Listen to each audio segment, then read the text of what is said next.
People were excited when I showed these on Instagram, and so I figured I'll make a video to show you how to make them because they're so easy. What am I talking about? I'm talking about Syrian bread chips. That's right, Syrian bread chips that can be used for dip. I've been using them for guacamole. Here's how you make them. First, you're gonna want a bowl. I use a big aluminum bowl because it's light. It really helps to have a light bowl. Then you're gonna need some Syrian bread. Where you are, they may call this Arabic bread or pita bread, or it's characterized by being very thin. Each loaf has two sides to it. This is half a loaf. It's got two sides, and you can pull apart the sides, and you can see this bread is a little bit stale. It's dried out a little bit. That's perfect, because we're gonna dry it out even more to make chips out of it. First thing we're gonna do is I'm gonna get a pair of kitchen shears. Just kitchen shears. You can do this with a knife on a cutting board if you want. I think the easiest way to do this is with kitchen shears. So here's what I'm gonna do. I'm gonna hold it up. I'm just gonna cut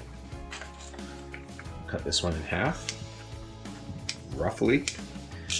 This is not a job that needs to be precise in any way, shape, or form. We are gonna cut them roughly into wedges like this and drop them in the bowl. You see? That's about how big you want them. If they're smaller than that, fine. If they're bigger than that, fine. If you want to decide what size that they should be, depending on what kind of chip dipping you want to do, that's fine. That's really up to you. We're gonna about half fill this bowl. Would you rather rip it with your hands? Guess what? It doesn't make a difference. Go ahead and rip it with your hands.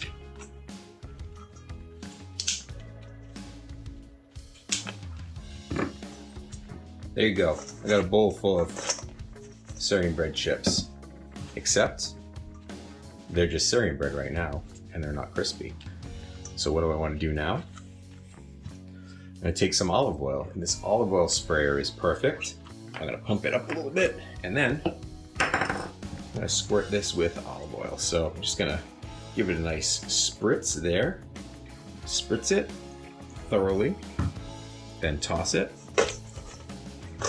Object here is to coat, it's not to completely coat these with olive oil, but to get each chip have a little bit of an olive oil sheen to it.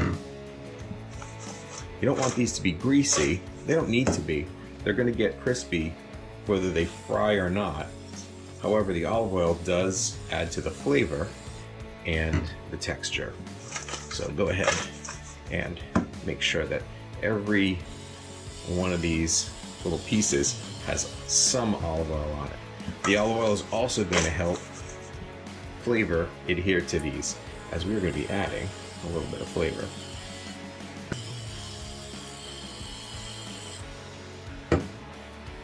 Alright, well, that feels like enough olive oil. I don't know if you can see it, but it's pooling up a little bit on a couple of these, but on a couple of them, you get an idea. There's a little bit of a shininess to them, but they're not completely soaked. Some of them are soaked. Anyway, if you toss it, you'll even out the olive oil a little bit more. We're going to be tossing it a little bit more too, because we are going to add salt. Now I have a choice today because I've just got regular kosher salt here, and then I've got some rosemary salt that I made. This is salt that I ground in dried rosemary into. I think today I'm just going to go for the regular salt, but the dried rosemary salt is really awesome. So I'm just going to throw a couple of healthy pinches of salt into these. They don't have to be too salty. Presumably you're gonna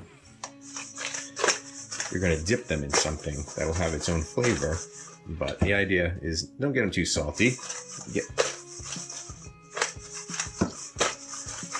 2 pinches, probably enough. If you like salt, maybe 3 pinches after you've tossed it a little bit. Expose some more of that surface. Maybe that's like a half pinch there. Okay, these are chips after all. Okay. Now I do this in 2 steps because I don't necessarily want the salt and the garlic powder to clump up, but here I have some granulated garlic, and I'm going to add the granulated garlic on top. Try not to add too much at one time, because I don't think this spreads out really well when you do that. So just a couple of applications after tossing, You don't need too much of this. You're not trying to add a ton of flavor because you're probably not going to eat these on their own, although you could. So a couple of applications of garlic powder is going to be enough. Okay, now here's where this becomes a little bit of a choose your own adventure. I'm going to use an air fryer to prepare these.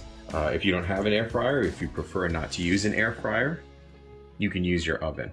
So I'm going to tell you that if you spread these out on a cookie sheet and heat your oven to about 325 degrees,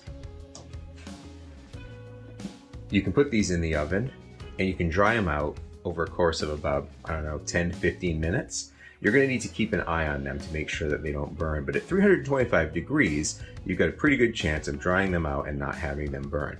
So the key to this is you use a moderate temperature, like 325 or so degrees, and they will tend to crisp up and not get super dark. I've tried them at a higher temperature and it didn't work out great. But at 325 degrees, we will set mine to just below 330. Preheat it. I actually have quite a few of these chips. Not a lot of room in my air fryer. So what I'm going to do is I'm going to do this in 2 batches. All right. So you need to judge how much you can fit into your air fryer if you're using an air fryer. If you're using an oven, you can probably just spread it out on a really big sheet or 2 sheets and get them all done at once. I'm not using an oven because it's really hot here today. And why would I want to heat up the kitchen? I don't. So I'm going to use the air fryer. All right, see you in about 10 minutes. So it's actually been about 5 minutes. But what I'm going to do here is take out the container and toss these to mix them up.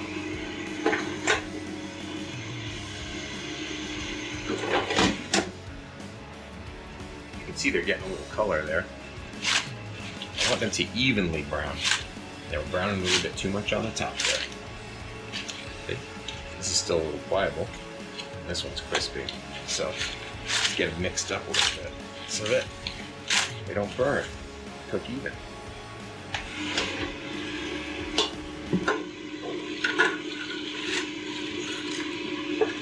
Yeah.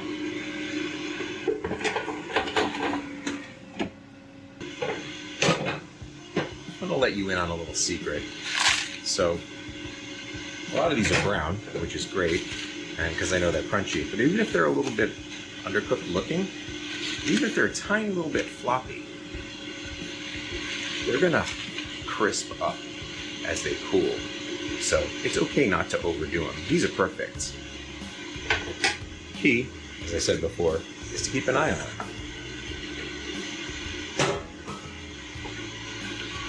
Okay, now it's your turn. Go get some Syrian bread, make some chips.